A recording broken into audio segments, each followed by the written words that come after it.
अस्सलाम वालेकुम व्यूअर्स, उम्मीद है आप सब लोग खैरियत से होंगे। जब भी कोई घर बनाता है उसके दो मकसद हो सकते हैं ज़्यादातर।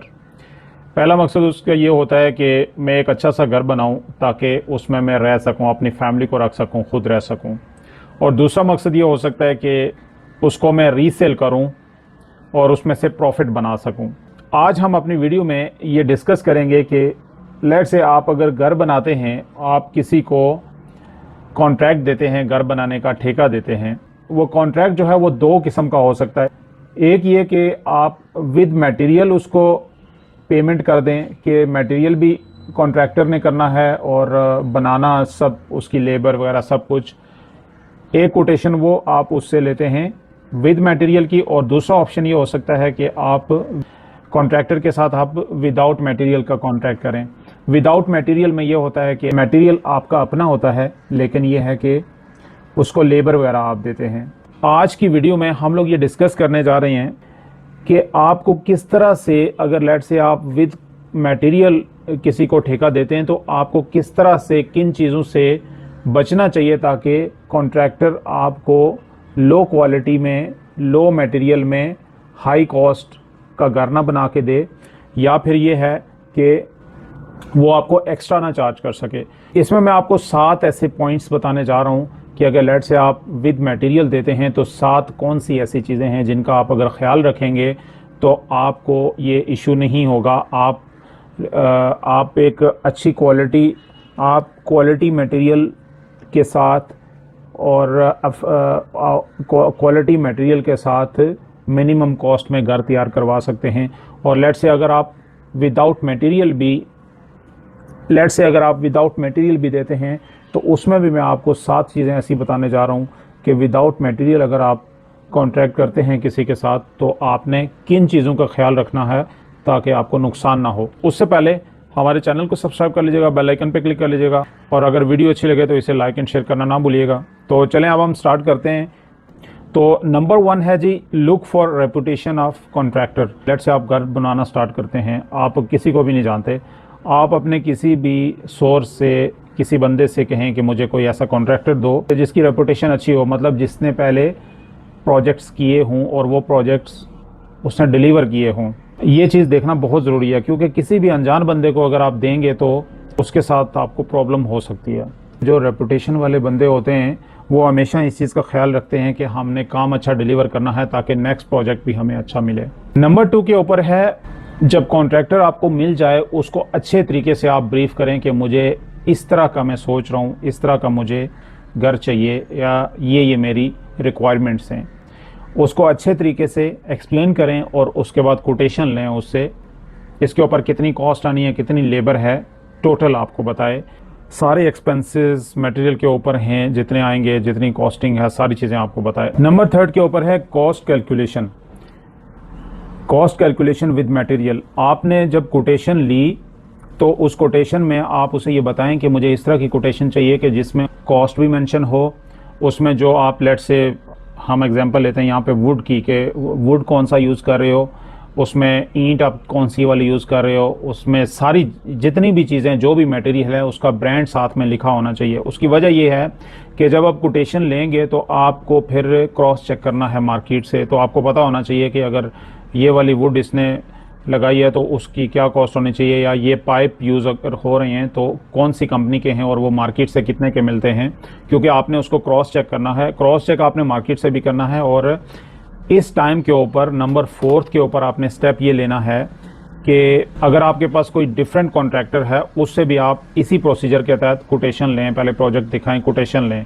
फिर जब दोनों कोटेशंस या 3 या 4 कोटेशंस आपके पास आ जाती हैं तो उसमें आप देखें कि हर बंदा क्या कह रहा है। फिर नंबर 5 के ऊपर है मार्केट रिसर्च।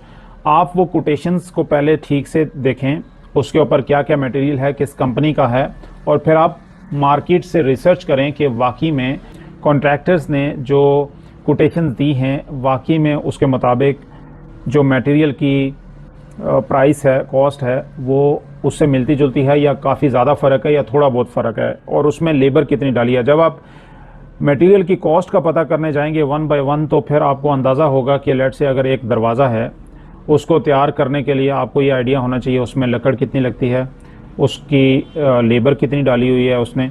तो जब आप एक दरवाजे के ऊपर रिसर्च कर लेंगे, कि अपना काम कर लेंगे, होमवर्क कर लेंगे कि उसके ऊपर कितना मटेरियल लग रहा है, कितनी कॉस्ट का मटेरियल लग रहा है, उसकी लेबर कितनी है, फिर आप उसके साथ नेगोशिएट करेंगे कि आप एक डोर की लेबर इतनी डालो या इतनी ज़्यादा कर रहे हो।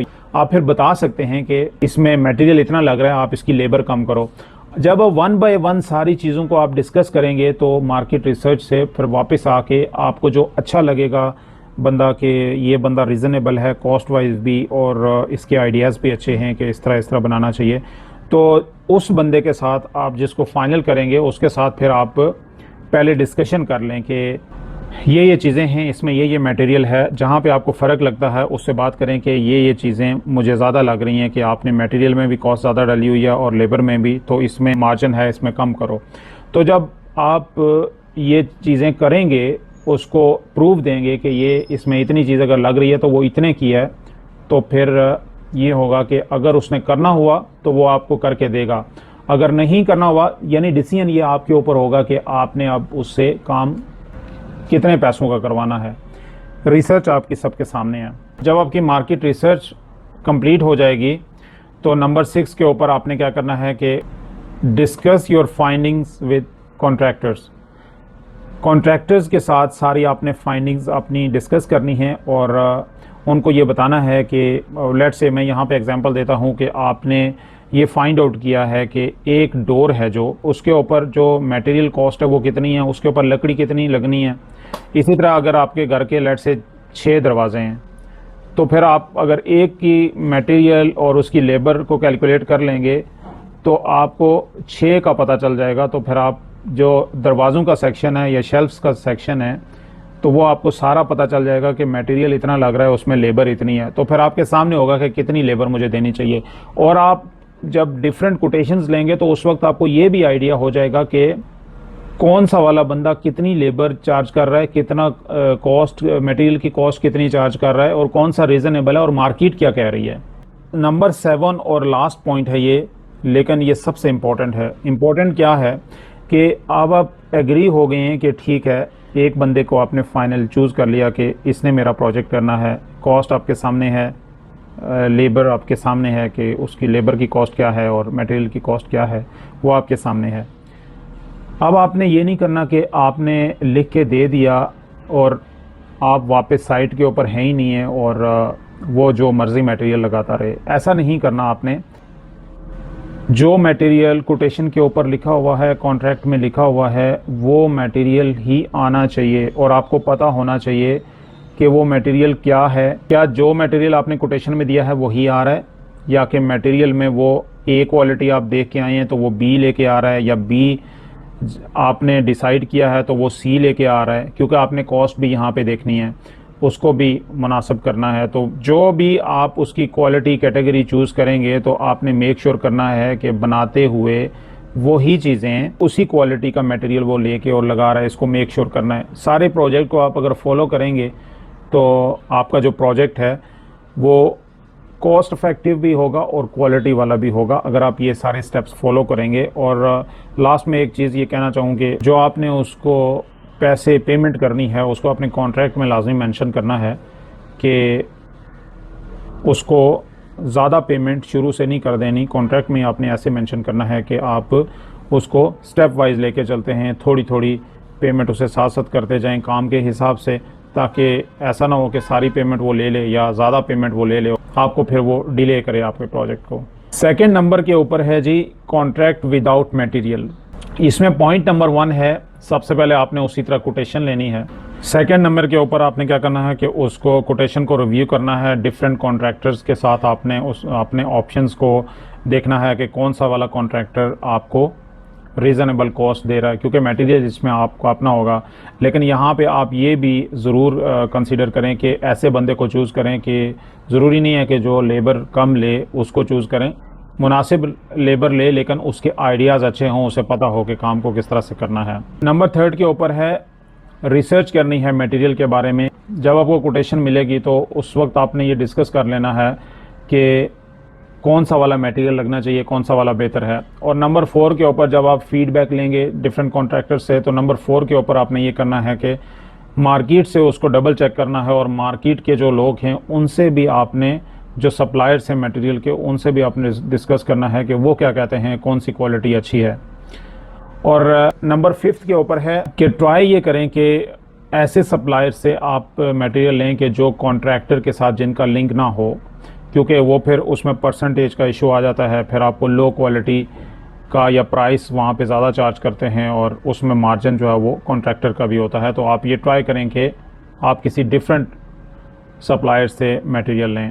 और नंबर 6 के ऊपर है विदाउट मटेरियल, जब आप किसी के साथ कॉन्ट्रैक्ट करते हैं तो वहाँ पे ये इशू हो जाता है कि वो अपनी लेबर प्रोजेक्ट को कंप्लीट किए बगैर सारी लेके तो फिर आपके प्रोजेक्ट को डिले करता है। ऐसा आपने बिल्कुल भी नहीं करना। ये कॉन्ट्रैक्ट में लिख लेना है कि आपको इस स्टेज के ऊपर इतने पैसे मिलेंगे, इस स्टेज के ऊपर इतने पैसे मिलेंगे, और आखिर के लिए आप मैक्सिमम पैसे रखें ताकि वो काम आपका जल्दी कंप्लीट करें।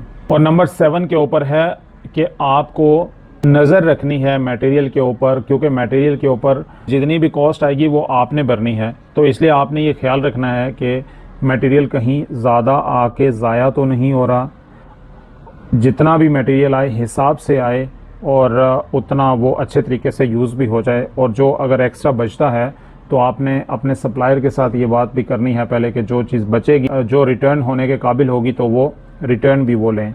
इस तरह से आप अपने प्रोजेक्ट को विदाउट मटेरियल कॉस्ट इफेक्टिव भी बना सकते हैं विद क्वालिटी। नाज़रीन, इसी तरह की इन्फॉर्मेटिव एंड इंटरेस्टिंग वीडियोस के लिए हमारे चैनल को सब्सक्राइब कर लीजिएगा, बेल आइकन पर क्लिक कर लीजिएगा, और अगर वीडियो अच्छी लगे तो इसे लाइक एंड शेयर करना ना भूलिएगा। नेक्स्ट वीडियो तक अपना बहुत सारा ख्याल रखिएगा। Thank you.